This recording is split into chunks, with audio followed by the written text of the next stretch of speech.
Assalamualaikum warahmatullahi wabarakatuh. Pada kesempatan kali ini kita akan membahas tentang jenis-jenis konsep penilaian. Pada pembahasan ini yaitu jenis konsep penilaian terdapat 7 yang akan kita bahas nanti. Saya ulang kembali, yaitu pengertian penilaian. Penilaian adalah suatu proses untuk mengambil keputusan dengan menggunakan informasi yang diperoleh melalui pengukuran hasil belajar baik yang menggunakan tes maupun non-tes.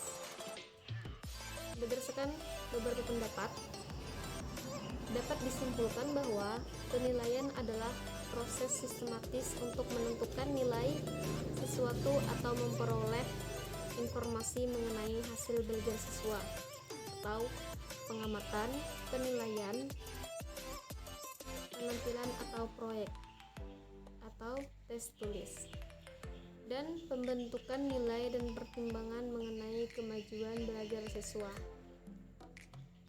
Baik, langsung saja masuk kepada pembahasan selanjutnya, yaitu beberapa prinsip-prinsip penilaian. Yang pertama yaitu prinsip komprehensif. Prinsip keseluruhan atau menyeluruh, yaitu dengan melakukan evaluasi hasil belajar secara utuh dan menyeluruh akan diperoleh bahan-bahan keterangan dan informasi yang lengkap. Jadi prinsip penilaian komprehensif ini yaitu dengan cara menilai keseluruhan dari hasil belajar para siswa. Jadi bahwa evaluasi hasil belajar itu tidak boleh dilakukan secara terpisah-pisah atau sepotong-sepotong, melainkan harus dilaksanakan secara utuh dan menyeluruh. Baik, dalam prinsip satu ini dapat kita ambil dari salah satu contoh. Misalnya dalam pembelajaran pendidikan agama Islam.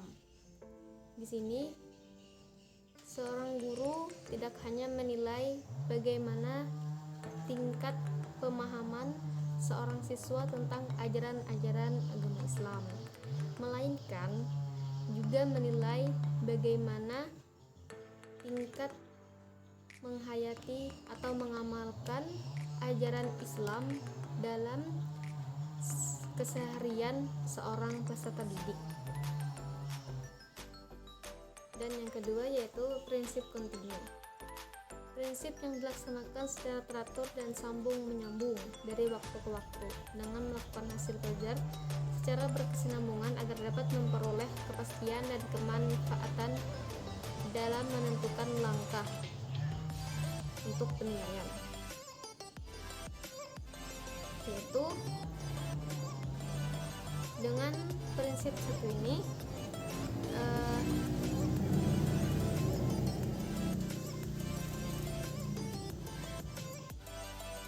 yaitu dengan evaluasi hasil belajar yang dilakukan secara teratur, terencana dan terjadwal, maka dimungkinkan bagi evaluator atau seorang guru, dosen untuk memperoleh informasi yang dapat memberikan gambaran mengenai kemajuan atau perkembangan peserta didik sejak dari awal mula mengikuti program pendidikan sampai pada saat-saat mereka mengakhiri program pendidikan yang mereka tempuh itu. Juga dimaksudkan agar pihak evaluator, guru, dosen, dan lain-lain dapat memperoleh kepastian dan kemantapan dalam menentukan langkah-langkah atau merumuskan kebijaksanaan yang perlu diambil untuk masa-masa selanjutnya. Yang ketiga yaitu prinsip objektif. Prinsip yang dilaksanakan dengan berpikir serta bertindak wajar sesuai dengan kenyataan. Prinsip ketiga ini sangat penting sebab Apabila dalam melakukan evaluasi, unsur-unsur subjektif menyelinap masuk ke dalamnya, akan dapat menodai kemurnian pekerjaan evaluasi itu sendiri. Prinsip objektif yaitu mengandung makna bahwa evaluasi yang dapat dinyatakan sebagai evaluasi yang baik apabila dapat terlepas dari faktor-faktor yang bersifat subjektif. Yang keempat yaitu prinsip validitas. Menurut Azwar, validitas berasal dari kata validity yang mempunyai arti sejauh mana ketepatan dan kecermatan suatu alat ukur dalam melakukan fungsi ukurnya.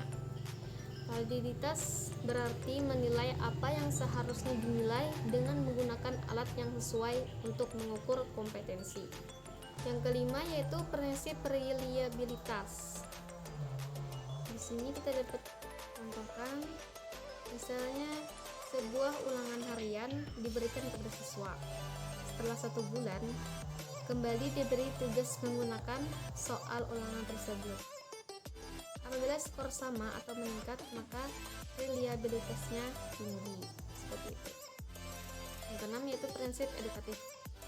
Edukatif merupakan suatu jenis penilaian yang disajikan di tengah program pengajaran yang mempunyai fungsi untuk memantau atau memonitor, di mana untuk dapat mengetahui kemampuan belajar siswa dalam kesehariannya pada proses kegiatan belajar mengajar, demi memberikan suatu umpan balik baik kepada siswa maupun seorang guru. Prinsip edukatif ini biasanya itu pada sekolah-sekolah, tes penilaian edukatif itu pada umumnya ditekankan pada bahan-bahan pelajaran yang akan diajarkan oleh seorang guru. Setelah guru mengadakan atau melaksanakan suatu tes edukatif, maka alangkah baiknya ditindaklanjuti lagi jika ada bagian-bagian yang memang belum dikuasai oleh peserta didik. Maka sebelum dilanjutkan ke pembahasan baru, terlebih dahulu diulangi atau dijelaskan kembali bagian-bagian mana sekiranya yang belum dipahami oleh peserta didik. Dengan demikian, tujuan dari evaluasi edukatif adalah untuk memperbaiki tingkat penguasaan materi dari peserta didik dan sekaligus memotivasi peserta didik serta untuk memperbaiki suatu proses pembelajaran. Baik, kita masuk kepada prinsip yang terakhir, yaitu prinsip kebermaknaan. Penilaian kebermaknaan adalah suatu penilaian yang pelaksanaannya itu dilakukan pada akhir tahun atau akhir program, yang sering disebut juga dengan penilaian sumatif, atau lebih sederhananya itu penilaian yang dilakukan pada akhir semester dari akhir tahun. Maksudnya adalah penilaian lebih mengarah kepada hasil pencapaian akhir pembelajaran tersebut.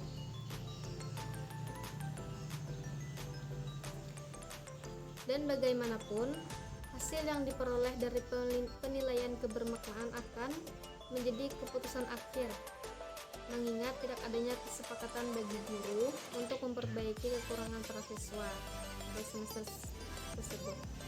Perubahan baru bisa dilakukan pada tahun berikutnya atau sekedar bahan untuk penyempurnaan semester berikutnya. Baik, mungkin cukup sampai di sini. Sekian, terima kasih. Wassalamualaikum warahmatullahi wabarakatuh.